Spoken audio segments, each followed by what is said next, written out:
Mama Akwaba, wa frame Addo searching mesrel. Now I subscribe to my channel. Mia notification bell also for more news. Oh yeah, and tia me from me ne Kwaku free office or free me bi. You know why I went with Kwaku? I got the information say ni renew and near maybe on one a year man until semi kodam koko head. E come ma Kwaku Fred mommy. Is it not sad? To a deputy director communication. Just NDC. And just obia just say NDC ni. What the emfa no kra and the free open answer na what you want na. Emfa no ntonchen. Eti no catch dey say. Why is on reti John Dramani mama wo mo to mo bosi. One say confirm asem ba 12 years ago and confirm asem asem. Enra I calculated. Nansa na wote omo press na omo. Yes. Say Ibrahim Baumia I contract yeah. Pacho year 2013. No kita license na A3B3. Pacho wote A3B3. John Dramani mama time under his regime. And yes owura no contract awoye no. Oye genuine contract. Or money nye exorbitant so obu aban na fa so. Enu nti ya upgrading license no ko A1 B1. Sata ne era John Dramani mama nti office owura no Ibrahim Baumia no office no onim se onim adwuma. Ne ya the airport amano ya bid contract menu abema kwam jesi abede wa bede mabede amada ku abede ye wie ye se dawuro na anya. Enam se dawuro na anya because wuntumi na ye contract na dawuro anya nti no aye so sen ya tam ne de amano tie NDC for born no wo de make no bi bra omra me post na say e born na ye ka no they cannot differentiate between say ya tam contract the amount solely say wonko age and the difference between say ya bede na nipa du nipa wo ha be bede na ba Akuffo awin and mind you before you win those contracts no you better have document wo license how the adwuma wo niam ade adwuma nyina say if you are due for the contract before it will be given to you dero if send this for mo nimu a eno nti ne era John Dramani mama hunu say e was so upgrading the license na ma no hwe the same airport okay Sudan airport there's a company called Amandi now in 2014 na oba renovate it said ya no fufu ya no oje $24 million. This same Ibrahim Baumia used $8 million.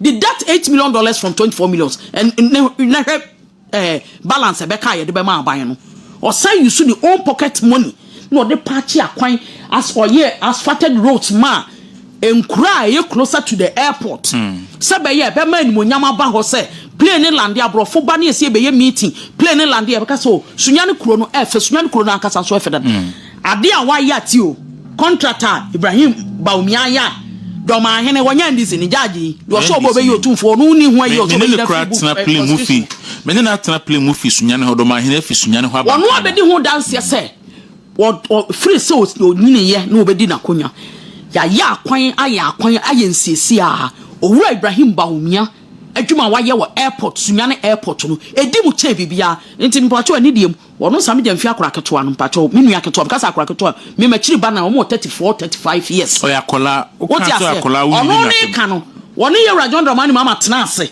mo obisa nse mi wura then now renew the license na kura ma no na se nyansanko nimdia nko adwene nko ya apply ne mi ensam o sorry ya no we gina no be ka brofo ade obeya no se obedi na na danko Akuffo ado atam obi ana na kura ntimi na anya peda na na so de wo so de doma ho bedi na tam. All right. Brawutie. Jennifer, mama ya draw na wo ya be sa to so na wo koye odo na ba. Me ya draw ni wi me ma on sama me nsa bi aka ho na. Wonnua wonnua Adams Mahama. Odi Airbus for any mabeto plane.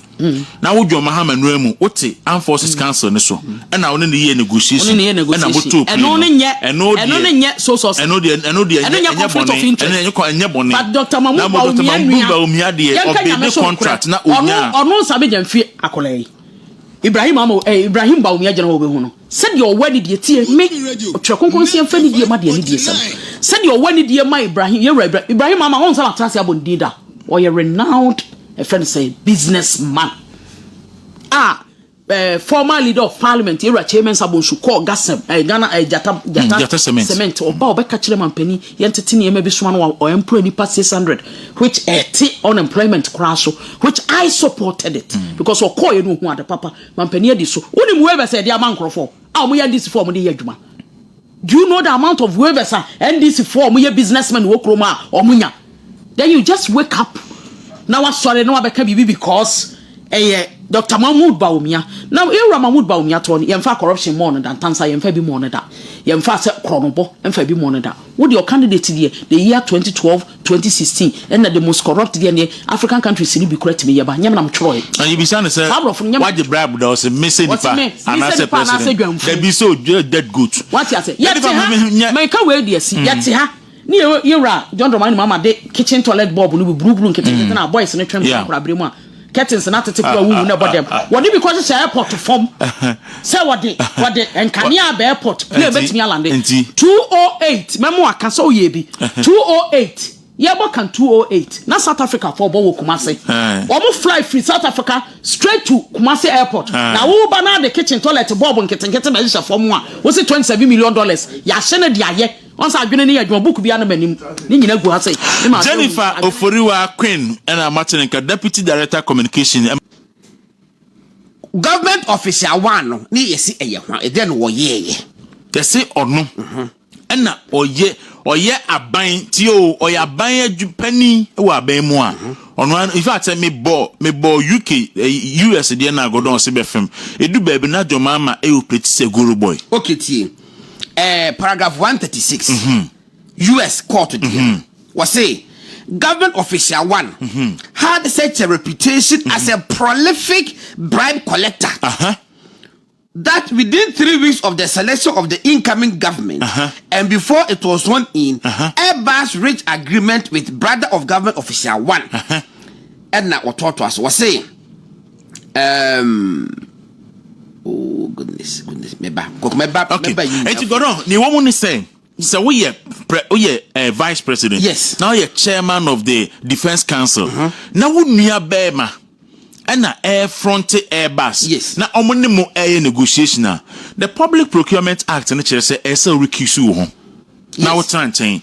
The Criminal Code of Ghana, Act 29 say and say we do who jina baby we be to be influential. Yes. The Constitution Article 284 and say we a public officer may jina baby we be to be influential and that's a with personal interest no ever conflict with the interest of the officer who hold and this case no clearly no John Mahama was in a conflicted position. Yes.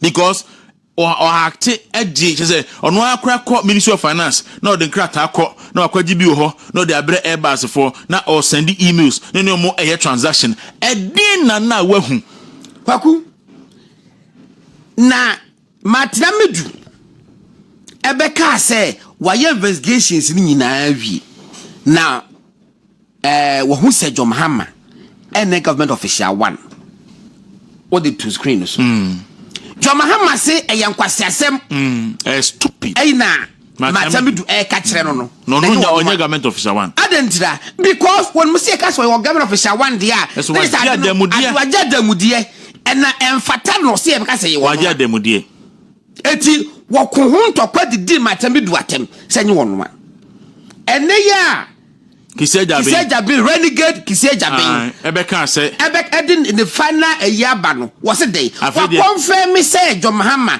government official one na fedi John Mahama jitum say afedi government official one afedi enye stupid biom na mo jitum isi which onipa ye friend John Mahama me catch am so e kon mana me catch am enye stupid biom Debbie now he accepts and say government official one wa fe do government official one anya bone me na me fa wo ofufuo no ekosi dem na eso na me nyem na me we enkwan no so nyem na me no ba me na me kosi dem but no e da kidi kutam you ye catch Ghana for look 7 pedua say nam a meto ma me muti ase no ye nwe na nam a wonwen so won fa o senye den